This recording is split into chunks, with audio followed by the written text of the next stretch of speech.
We're making sure that we're not obligated to the inmate, that we're not dependent on the inmate. But that's why we're put in this position. We have to be better than them. Because if we don't respect ourselves, we can't expect the public to. How you guys doing today? It's Anthony Gangi, host of Terror Talk. As I was going through my emails, got a good question sent my way. Now, if you followed my show for a while, you'll notice I use kind of like a metaphor, I guess, where I tell people you want to play chess and not checkers. I mean, that's the key. One game is a game of strategy. The other game is more of like a reactionary game. And the person asked me in the email, how does that apply to what we do? Like, why do you keep using that metaphor? So I'm going to use this video as a way to elaborate on why I use that metaphor, why we have to play chess and not checkers. So we get back from our sponsors, that's going to be our topic today. Why we need to play chess and not checkers. Guys, if you haven't, the show Terror Talks for you brave men and women at work and correction. So please subscribe, interact, engage, hit that bell. That bell is going to notify you every time I post up a video. And guys, we're almost at 4,000. I think by doing this video right now, I think I'm at 67 away from 4,000. That's 67 subscribers away from 4,000, getting close to our goal of 10,000. So thank you guys for helping me get this far. And I'm sure I'll do a video once I reach 4,000, just kind of that milestone, celebrating that milestone. Stay tuned for my sponsor. Stand by. I wanted to attend a university that had an intelligence program. I wanted to look at problems different. I wanted to increase my critical thinking abilities. AMU offered those avenues to expand. Obtaining your degree as an adult, you're actually paying yourself and investing in yourself. You can't put a dollar on it, it's priceless. It's something that can never be taken away from you. American Military University. Learn from the leader. Thank you for listening to my sponsor. You know, when I was new to the field, so we're going back about 15, 16 years ago, I remember having a chat with a third shift officer who I highly respected. And he had a lot of years in. He's been retired now for many years. But he kind of gave me advice on how I need to be in this career. And he also talked about the culture, what we're dealing with. And the one thing he mentioned was, he goes, Gans, remember, these inmates are always going to want to circumvent the rules. And when they circumvent the rules, they circumvent your authority. And I was like, I agree. Right off the academy, that's something they taught us. And what stuck to me is what he said afterwards. Gans, you can't play checkers when the inmates are playing chess. And what I took from that was, we can't always be reactionary. We have to sort of be proactive and preventive, which means that we have to try to understand the steps that inmates can take, and then if they're playing the system, the steps that we need to do to counter this game. Because the last thing we want, especially in this profession, is to be the one that we don't want to lose the king. We don't want to be checkmate, because that means if we lose the king, good chance we lost the game. And we can't lose in this profession.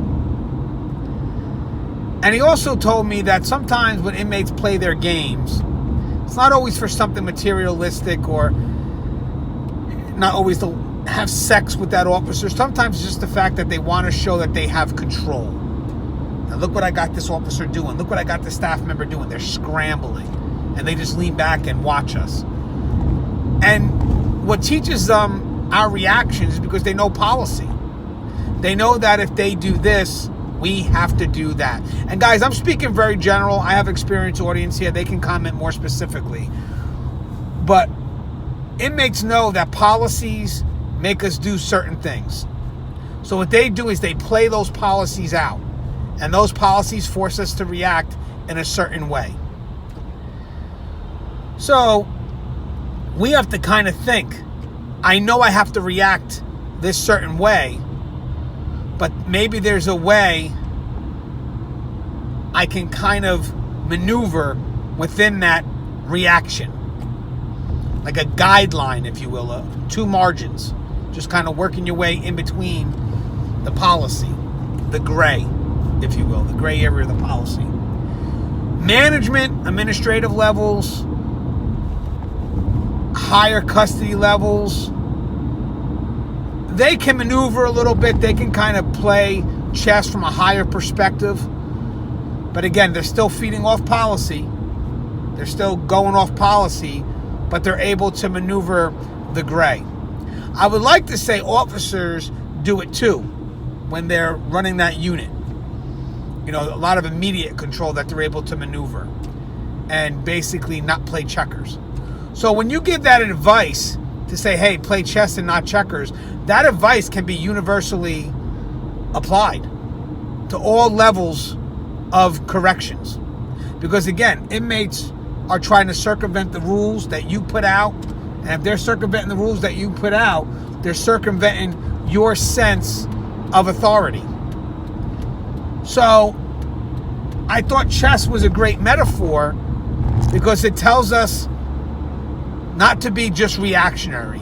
Be 5 steps ahead, which means that you know if you do this, the inmates are going to do this. Because they're playing chess. They are playing chess. And if we're just constantly going back and forth, they're ahead of us.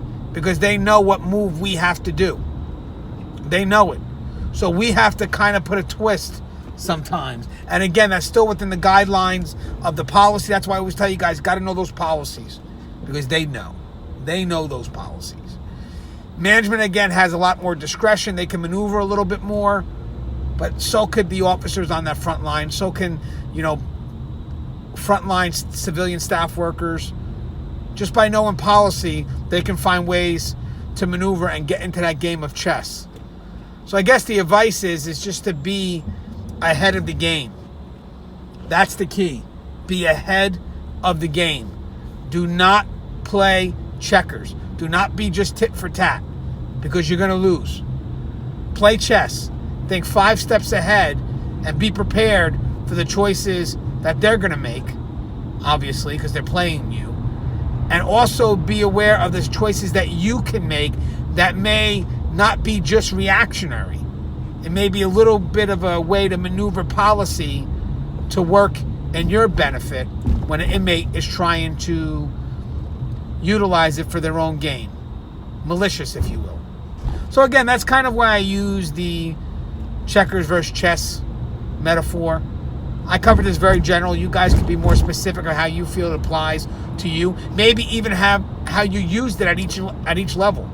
When I was an officer, I utilized it this way. As I moved up, I utilized it this way. I utilize it all the time from the administrative end. Because as I said, inmates are going to take advantage of policy. And the problem here is these policies are meant to protect. So if you're taking advantage of a policy and you're keeping me busy, it's harder for me to get to those who really need that. So out of survival mode, I have to think of a strategy. I have to come up with something to regain that sense of control, and hopefully next time that policy won't be misused. I'll give you a hint right now. PREA is one of them. As always, guys, the show is Tear Talk. If you haven't, please subscribe, interact, engage, hit that bell. That bell's going to notify you every time I post a video. As always, guys, stay safe.